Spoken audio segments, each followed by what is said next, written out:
Good morning, everybody, and this is your Forex day trade setups for today. So, Euro USD as we usually start off, and at the moment we are pretty much neutral range bound. But look at all these tails from last week. Lots of selling up here, lots of buying. Looks like barbed wire. It is barbed wire. It is confusion. So for me, if we want to be short, we want to be short off structure. And that is the closest bit of structure that we have, which we have not tested, and that is the area that I'd be paying attention to. So if we start looking at the 1 hour, you can see oscillators group the upside, still below the moving averages, although we're sort of leveling off, should I say. So this area here is my area for another short. That's 109,657, or alternatively 109,469. Not really keen on anything this morning, being a Monday on Forex. Lots of noise on the Asian session at the moment. We'll get to that now in the Asian pairs. But for me, we have earnings coming out. We have quite a bit of data this week. I suspect we're just going to be hovering around or drifting in a direction. At the moment, it doesn't look very appealing to me. But if we do start getting this kind of price action, pin bars, inside bars, engulfing bars off some structure, not necessarily just the moving averages, I'm looking for solid structure, then we'll be looking to continue short on this pair.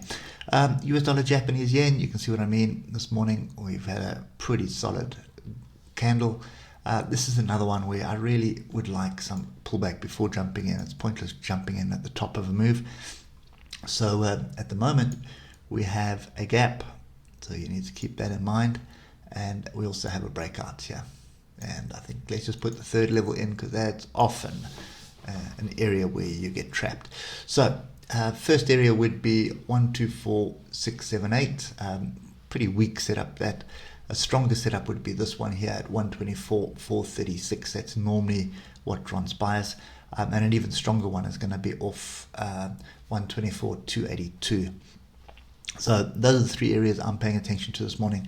Obviously, I want to see price come back down. Now, if you look at this solid move up, and now it's sort of easing off. So if you look at that on a 5 minutes or lower, you see what I mean? It's a solid move up and then ranging.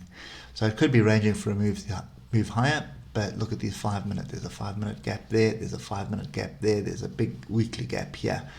So yeah, I'm very reluctant to jump in on that at the moment. Want to see a decent pullback onto those levels before looking at that. British pound, Japanese yen, similar kind of picture here. We do have this breakout of this structure from last week, and let's just get that in. So there is the range from last week, latter half of last week, pretty much similar to all the indexes. And if we start drilling down to the hour, you'll see 3 days of absolute nothing except bouncing off moving averages, and now we've broken through. So we're looking for a pullback. Now, there are two problems here. First problem, as far as I'm concerned, is we have an open gap, and then the second problem is we haven't tested any of this breakouts. So this is something, again, I'd be paying attention to on the 15-minute chart. 15-minute is going to be the way to do this. Okay, so let's just get here. You can see this area here is significant, but it's a weak setup. So that's 162,321. Not something that I'd be looking for. I'm preferably looking for this. So it's going to be 162,136, or alternatively 162,016 with a stop below the lows of Friday. So if you come back the hour, you'll see what I'm talking about.